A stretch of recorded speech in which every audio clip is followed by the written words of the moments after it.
విజయవాడ 43వ డివిజన్లోని ఊర్మిళా నగర్ కనకదుర్గారెడ్డి కాలనీలో 23.07 లక్షల రూపాయల మేర నిధులతో సీసీ రోడ్ నిర్మాణానికి శ్రీకారం చుట్టామని ఎమ్మెల్యే సుజనా చౌదరి పేర్కొన్నారు.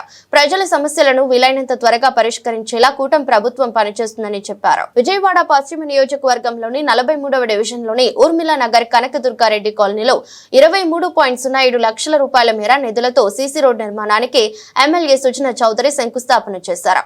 కార్యక్రమంలో టీడీపీ నేత నాగుల్ మీరా, కార్పొరేటర్ కోటిరెడ్డి, కూటమి నేతలు పాల్గొన్నారు. ఈ సందర్భంగా సుజనా చౌదరి మాట్లాడుతూ ఎన్నికలకు ముందు ప్రచారానికి వచ్చినప్పుడు స్థానిక ప్రజలు డ్రైనేజ్ సమస్యను, రోడ్డు సమస్యను తన దృష్టికి తీసుకువచ్చారని గుర్తు చేశారు.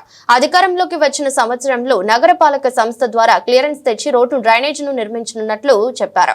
2 నెలల్లోనే దీనిని అందుబాటులోకి తీసుకువస్తామని హామీ ఇచ్చారు. ప్రజల సమస్యలను వీలైనంత త్వరగా పరిష్కరించేలా కూటమి ప్రభుత్వం పనిచేస్తుందని చెప్పారు.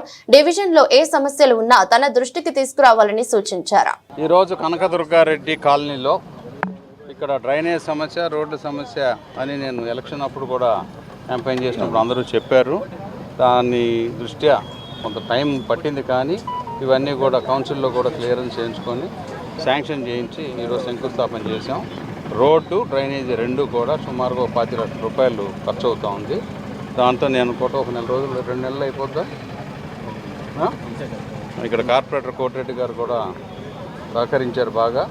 అందరం కలిసి ప్రజల సమస్యల్ని అతి త్వరగా సామరస్యంగా పరిష్కరించే పని మీద కూటమి ప్రభుత్వం మరియు ఇక్కడ కార్పొరేటర్ కోటిరెడ్డి గారితో కూడా కలిసి బాగా చక్కగా పనిచేస్తూ ఉన్నారు. ఇక ముందు కూడా ఇంకేమైనా సమస్యలు ఉంటే మా నోటీసులు తీసుకురావాల్సిందిగా అభ్యర్థిస్తున్నాం. 50వ డివిజన్లో గొల్లపాలెం ఏరియా ఇది. ఆంజనేయ కొండ ప్రాంతం, ఆంజనేయ టెంపుల్ కూడా ఉంది ఇక్కడ. వీధి పేరు రామాలయ వీధి. ఈ వీధిలో రోడ్డు డెవలప్మెంట్కి, డ్రైనేజ్, ఈ రోడ్డు డెవలప్మెంట్ గురించి కూడా నేను మాట్లాడడం జరిగింది. దానికంటే ముఖ్యంగా యాక్సిడెంట్స్ కాకుండా ఉండడానికి రీటైనింగ్ వాల్ గురించి ఈరోజు శాంక్షన్ చేసేసారు. అది డిఈ గారు, ఏఈ గారు కూడా ఉన్నారు. డిఈ గారు దగ్గరుండి తొందరగా ఇక్కడ ఉన్న లోకల్ ప్రజానికం అందరూ కూడా పని మీద శ్రద్ధ చూపెట్టి ఏదో వాళ్ళు చేస్తున్నారని వదిలేయకుండా పని చేసిండి. ఇంకేదైనా సమస్యలు ఉంటే పట్టండి. ఎలక్ట్రికల్ పోల్ గురించి సమస్య చెప్పారు, అది కూడా ఎలక్ట్రికల్ డిఈ గారితో మాట్లాడతాను. Thank you sir.